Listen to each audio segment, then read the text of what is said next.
जागतिक संकटाच्या अनुसार आज देशात युद्धाची परिस्थिती आहे आणि पेट्रोल डिझेल हे फक्त भारतामध्ये न असता गावेली पुऱ्या जगासमोर असणारा फार मोठा प्रश्न आहे।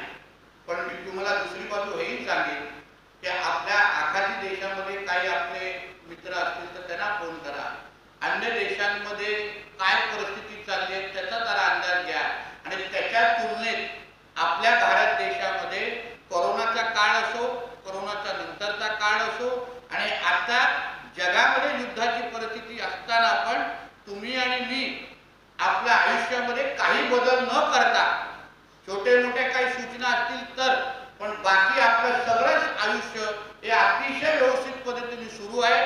कुठल्याही पद्धतीची अडचणी येत नाही आहे, कुठेही बॉम्ब पडत नाही आहे, कुठेही आपल्या घरातून बाहेर निघाल्यावर आपण सुरक्षित घरात येऊ परत ही भावना फक्त मोदी साहेबांच्याच नेतृत्वात, मोदी साहेबांच्याच भारतामध्ये आपल्याला उपस्थित किंवा उपलब्ध आहे। ह्याबद्दल आपण समाधान वाटलं पाहिजे। येणाऱ्या काळात महागाई असो किंवा बेरोजगार, तुम्ही 2014 अगोदरचे बेरोजगारीचे आकडे आवर्जून पहा। 2014च्या नंतर जसं मी आवर्जून तुम्हाला सांगितलं प्रत्येक क्षेत्रामध्ये होणारी जी गुंतवणूक, अर्थव्यवस्था आपण उगाच तिसऱ्या क्रमांकावर पोहोचलो नाही म्हणजे गुंतवणूक होते, रोजगार निर्माण होतोय आणि म्हणून आपण पण भारतीय म्हणून आपला देश आज ज्या नेतृत्वामुळे सुरक्षित आहे त्या बाबतीमध्ये पण आपण समाधान वाटलं पाहिजे। कोणाचं आंदोलनामध्ये कोण आहे, त्याच्या आंदोलनाचे रिमोट कंट्रोल कोणाच्या हातात आहे ते आता टप्प्याटप्प्याने आपल्याला दिसेलच। कुठे सांगितलं जातं की लाखोच्या संख्येने येणार आहेत, हजाराच्या संख्येने येणार आणि 300, 400, 500 जमत आहे। म्हणजे ह्याच्यावरून कळत आहे की देशाचा तरुण, देशाचा युवा हा आदरणीय मोदी साहेबांच्या मागे गंभीर पद्धतीने उभा आहे, तो समाधानी आहे, त्याला हाही विश्वास आहे। आज तुम्ही बघा स्टार्टअप्स मध्ये आपला देश हा 1 क्रमांकावर आहे, 1 क्रमांक। आणि ज्या अर्थाने स्टार्टअप्स मध्ये आपण 1 क्रमांकावर आहोत म्हणजे आमच्या देशाचा तरुण हा निश्चित पद्धतीने आमच्या पंतप्रधानांच्या मागे उभा आहे। म्हणून कॉक्रोच, झुरळ, साप, बीप याला मोदी साहेबांच्या समोर हे कधीच टिकणार नाही। येणाऱ्या प्रकल्पांमध्ये जसं काही दिवसाअगोदर आपण माहिती आपल्याला मिळाली, काही न्यूक्लिअर प्लांट जे पर्यावरणाला नजरेसमोर ठेवून केंद्र आणि राज्य सरकार मिळून आमच्या सिंधुदुर्गात, रत्नागिरीमध्ये आणण्याच्या तयारीमध्ये आहेत। काही आता उदाहरण मी स्वतः बंदर खात्याचा मंत्री आहे, काही बोट बनवण्याचे कारखाने हेही आमच्या सिंधुदुर्गामध्ये येण्याच्या तयारीमध्ये आहेत। त्याचबरोबर काही 5 स्टार हॉटेल जे ताज सारखं 5 स्टार हॉटेल जे वर्षानुवर्ष प्रलंबित होतं त्याचेही आता आपण कंपन्सेशन वाटप सुरू करतो आणि तेही हॉटेल आता काही महिन्यामध्ये किंवा 1-1.5 वर्षामध्ये तेही उभं राहील। म्हणजे सिंधुदुर्ग जिल्ह्यात जसं आम्ही रिव्हर्स मायग्रेशनचा मुद्दा मी वारंवार मांडतोय की पुणे, मुंबई, नाशिक किंवा काही बाहेरगावच्या देशामध्ये जे आमची मुलं मुली ज्या नोकऱ्यांच्या अपेक्षेमध्ये तिथे गेले होते त्या नोकऱ्या आता जिथे करतायत त्या प्रत्येकाला परत कोकणाकडे, परत सिंधुदुर्गमध्ये आणण्याचं नियोजन हे आमचं सुरू झालेलं आहे। ते ज्या पगाराची नोकरी तिथे करतायत त्याच्यापेक्षा जास्त पगाराची नोकरी देण्याची तयारी आमची येणाऱ्या कालावधीमध्ये आमची आहे। तुमचा आणि आमचा माझा इंटरव्ह्यू आणि पत्रकार परिषद अगर ते बघत असतील तर प्रत्येकाने फक्त पुढच्या 6 महिन्यातच भाडं द्यावं, त्याच्यानंतर परत एकदा आपल्या गावाकडे येण्याची तयारी तुम्ही करा। हा विश्वास किंवा बॅग भरून ठेवा, हा विश्वास तुमच्या माध्यमातून बघणाऱ्या प्रत्येक तरुण तरुणीला मी देईन।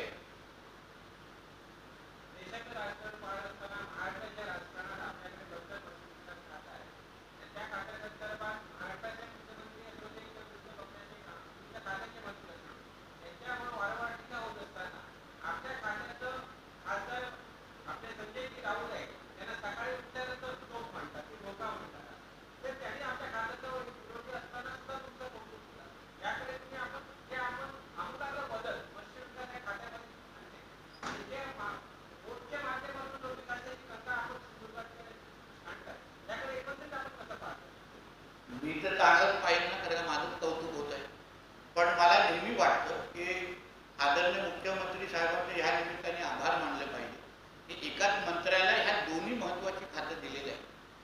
आदरणीय राणे साहेबांनी ही खाती सांभाळलेली आहेत त्यांच्या कारकिर्दीमध्ये.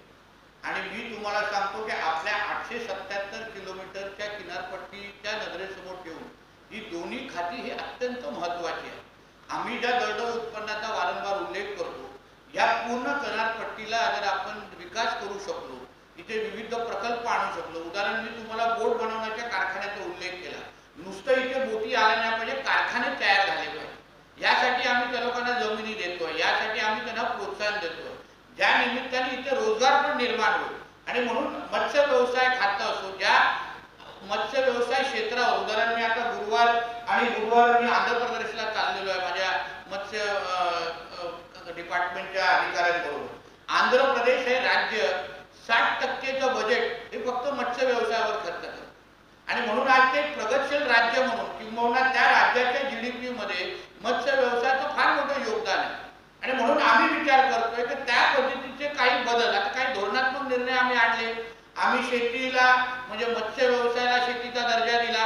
मुख्यमंत्री मत्स्य संपदा योजना सारखी योजना आणली. म्हणजे धोरणात्मक निर्णय आम्ही पहिल्या वर्षामध्ये घेतलेले आहेत. आता येणाऱ्या 3-3.5-4 वर्षामध्ये ते घेतलेले निर्णयाची अंमलबजावणी आणि प्रत्येक मच्छीमारांपर्यंत ते निर्णय पोहोचवणं आणि आर्थिक समृद्धी आणणं. आमचा जसा कामगार शेतकरी अगर सक्षम झाला तर राज्य सक्षम होईल, तसंच मच्छीमार सक्षम झाला तर कोकणही सक्षम होईल आणि महाराष्ट्रही सक्षम होईल.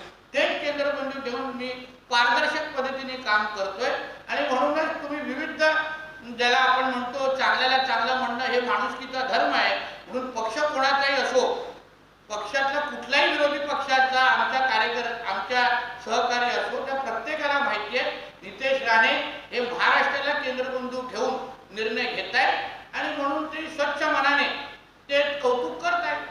हे माझ्यासाठी प्रोत्साहन देण्यासारखी गोष्ट आहे.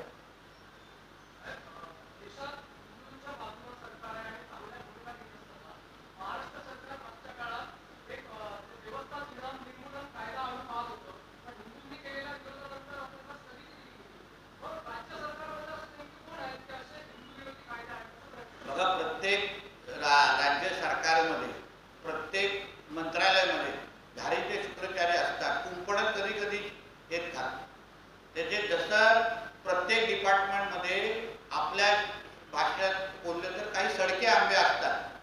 तर त्या लोकांना या निमित्ताने ते आयडेंटिफाय होतात. आणि हिंदू विरोधी कायदे, आता आम्ही बोलतो राज्यात हिंदू विचाराचं सरकार आहे, हिंदुत्व विचाराचं सरकार आहे, देशामध्ये हिंदुत्व विचाराचं सरकार आहे. मग अशा पद्धतीच्या हिंदू देवस्थानाकडे कोणीही गालबोट लावण्याची कोणी हिंमत पण करू नये. आणि म्हणूनच अशी कोण मस्ती करत असेल तर त्यांना शासन कसं करायचं तेही आमच्याकडे पर्याय आहे.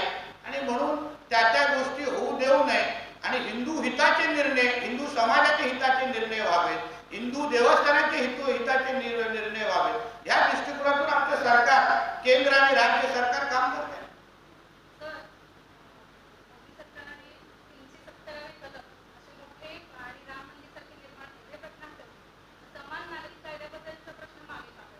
मागे नाही मॅडम, त्याचं मुहूर्त ठरलेलं आहे मॅडम. योग्य वेळी समान नागरी कायदा पण आपल्या देशामध्ये आणि विविध राज्यांमध्ये आलेला आहे. आता उत्तराखंड सरकार राज्यामध्ये आहे, आसाम सरकार राज्यामध्ये आहे, महाराष्ट्र त्याचा अभ्यास करतोय. लवकरच आपल्या कारण ते आपल्या संविधानामध्ये समान नागरी कायद्याच्या तरतूद आहे, एक लक्षात घ्या. आणि म्हणून लवकरच आपल्या देशामध्ये ज्या मोदी साहेबांच्या कारकिर्दीमध्ये कधी न अपेक्षित असलेले निर्णय ह्याच मोदी साहेबांच्या कारकिर्दीमध्ये बघतात. जसं त्याचा उल्लेख तुम्ही 370चा केला, राम मंदिरचा केला. आपल्याला कधीच वाटलं नव्हतं हे विषय होणार आहे, पण करून दाखवले. तसंच समान नागरी कायद्यासारखा विषय निश्चित पद्धती ह्याच आमच्या मोदी साहेबांच्या कारकिर्दीमध्ये होईल असं एक भारतीय जनता पक्ष कार्यकर्ता म्हणून मला विश्वास आहे. त्याचबरोबर हिंदू म्हणून पण मला विश्वास आहे.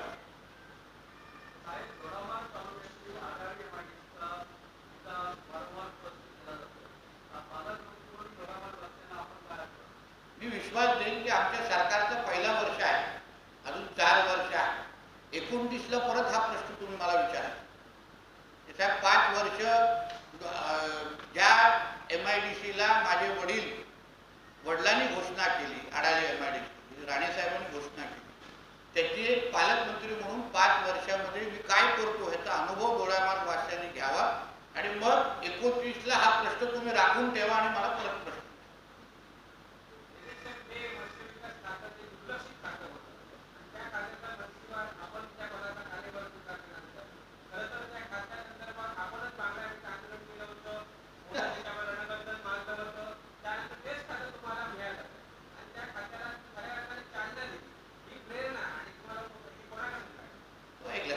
विरोधी पक्षामध्ये काम करत असण्याचे फायदे आहेत. कारण जेव्हा तुम्ही विरोधी पक्षामध्ये काम करता तेव्हा तुम्हाला कधी कधी जनतेची भावना कळते, जनतेच्या मनात काय आहे तेही तुम्हाला कळतं आणि ते आमच्यासारखे कार्यकर्ते जेव्हा उद्या सत्तेमध्ये येऊन बसतात आणि आज मी त्याच खात्याचा मंत्री म्हणून बघा मी ड्रोन सारखी सुरक्षा का सुरुवात केली, बघा मी गस्ती नौका, आता स्टीलच्या 2 गस्ती नौका पुढच्या 2 आठवड्यामध्ये आमच्या मत्स्य खात्यामध्ये टोटल 15, पहिले 2 गस्ती नौका ते पण स्टीलच्या आधुनिक गस्ती नौका आपल्या किनारपट्टीवर तुम्हाला दिसतील. हे निर्णय मी का घेऊ शकलो? कारण मी स्वतः ते आंदोलन केलेलं आहे. मला स्वतः माहिती आहे की पारंपरिक मच्छीमारांना काय त्रास होतो, मला स्वतः कळते की डिपार्टमेंटमध्ये काही अधिकारी त्यांना कसे मदत करतात आणि म्हणून त्याच खात्याचा मंत्री म्हणून आज सगळीकडे कौतुक ह्या 2 उल्लेख ह्या खात्यांचा का होत आहे? कारण का एक असा कार्यकर्ता आज त्या खात्याचा मंत्री आहे ज्यांनी त्या संबंधित आंदोलन केलेले आहे. म्हणून मला ती दुसरी बाजूची ती पण भावना चांगल्या पद्धतीने माहीत असल्यामुळे आज मला निर्णय घेणं अतिशय सोपं झालेलं आहे.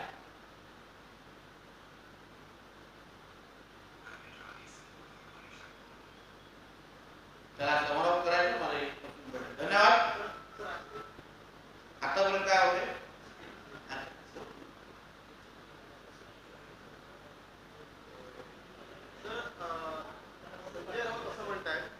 नारायण राणे यांचे चिरंजीव याला पाकिस्तानी म्हणतात, ते मोहन भागवत यांना पाकिस्तानी म्हणतात.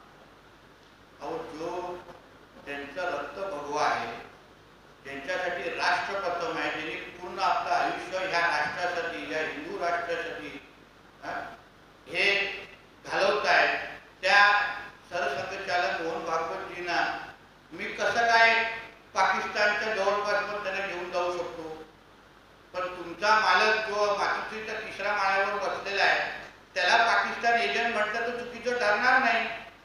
कारण का पाकिस्तानची भाषा, मुस्लिम लीगची भाषा, तुमचा जो मालक जो मातुश्रीच्या 3ऱ्या माळ्यावर बसला आहे ना, ज्याचं रक्त आता हिरवं झालेलं आहे, त्याच्या बाबतीमध्ये संजय राऊतांनी जास्त चिंता करावी आणि आमच्या सरसंघचालक मोहन भागवतजींकडून त्यांनी प्रेरणा घेऊन स्वतःचं रक्त पण परत भगव होतं का याबद्दल थोडे प्रयत्न करावे.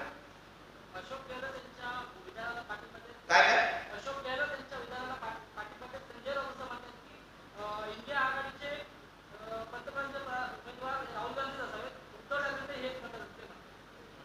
परत प्रश्न व्यवस्थित विचार. काय अशोक गहलोत यांच्या विधानाला पाठिंबा संजय राऊत असं म्हणताय की इंडिया आघाडीच्या पंतप्रधान उमेदवार हे राहुल गांधीच असावे, उद्धव ठाकरेंना पण हेच मत असते ना? पण ते पगार तर उद्धव ठाकरेकडून घेतात ना. म्हणजे नेमकं संजय राजाराम राऊत ते उद्धव ठाकरेचे आहेत की राहुल गांधीचे आहेत? पगार कोणाकडून आणि बोनस दुसऱ्याकडून असा तर प्रकार नाही ना.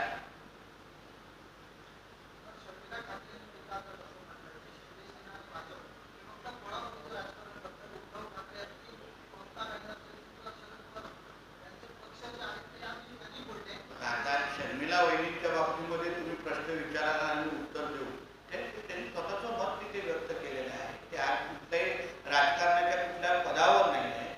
कृपया काही लोकांना जरा तुम्ही तुमच्या चौकटीच्या बाहेर ठेवा, विनंती आहे. सर, मुख्यमंत्र्यांच्या बैठकीच्या अंतरानंतर आता रोहित पवारांनी आपलं अन्नत्याग आंदोलन जे आहे ते मागे घेतलं. बरं झालंय, कारण का अन्नत्यागाचा कुठलाही अफेक्ट त्यांच्यावर दिसत नव्हता.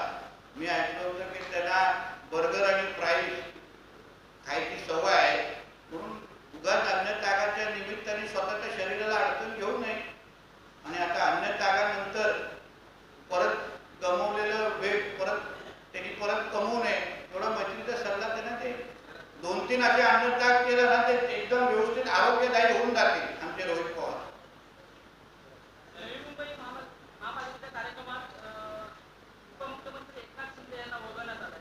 अहो फार पुन्हा कार्यक्रम प्रश्न विचारताय. त्या बाबतीमध्ये आदरणीय मुख्यमंत्र्यांनी चौकशी पण जाहीर केलेली आहे. सिडकोचा कार्यक्रम ना, महानगरपालिकेचा कार्यक्रम आजचा कार्यक्रम त्याच्या बाबतीमध्ये मला माहिती नाही. मला सिडकोच्या बाबतीमध्ये माहिती होतं, त्याच्यावर आदरणीय मुख्यमंत्र्यांनी चौकशी जाहीर केली आहे. त्याचा माहिती घेऊन मी बोलेन.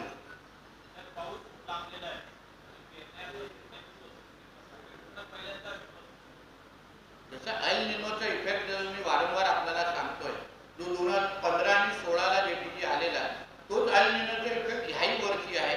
शासनाकडून आदरणीय मुख्यमंत्र्यांकडून आम्ही शेतकऱ्यांनी शेतीच्या संदर्भात काय करावं हे मार्गदर्शक सूचना आमचे कृषी विभाग सातत्याने देत आहे. आपल्या माध्यमातून मी शेतकऱ्यांना विनंती करेन की आपल्या शासनाचे जे मार्गदर्शक सूचना आहे त्याचे 100% आपण पालन करा. ह्यावेळी अडचणीचं वर्ष आहे. एल निनो इफेक्ट मुळे पाऊस लांबवणार आहे. तर म्हटलं तर गेल्या वर्षी 15 मेला आलेला पाऊस आतापर्यंत आताही येत असताना दिसत नाहीये. म्हणून शासन म्हणून जी मदत करायची आहे, जी शेतकऱ्यांना काय अडचण असेल तर शासनाच्या प्रतिनिधीला संपर्क करा. आम्ही पूर्ण ताकदीने आमच्या सिंधुदुर्गाच्या शेतकऱ्यांबरोबर उभे आहोत.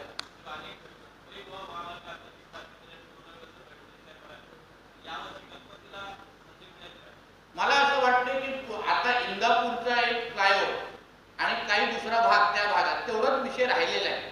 जसं तुम्ही इथून थोडं जरा रत्नागिरी, त्या दिवशी मी रत्नागिरीपर्यंत गेलो तो फॉर्म मागे घेण्याच्या निमित्ताने, तर मला बऱ्यापैकी तिथे काम पुरं होत असताना दिसतंय. फक्त आता पुढे इंदापूर आणि 1-2 पॅच राहिलेले आहेत. म्हणून गडकरी साहेबांनी दिलेला शब्द निश्चित पद्धतीने पूर्ण होईल आणि येणाऱ्या गणपतीच्या निमित्ताने, गणेश उत्सवाच्या निमित्ताने आपण 3.5-4 तासामध्ये सिंधुदुर्गापर्यंत पोहोचू असं मला विश्वास आहे.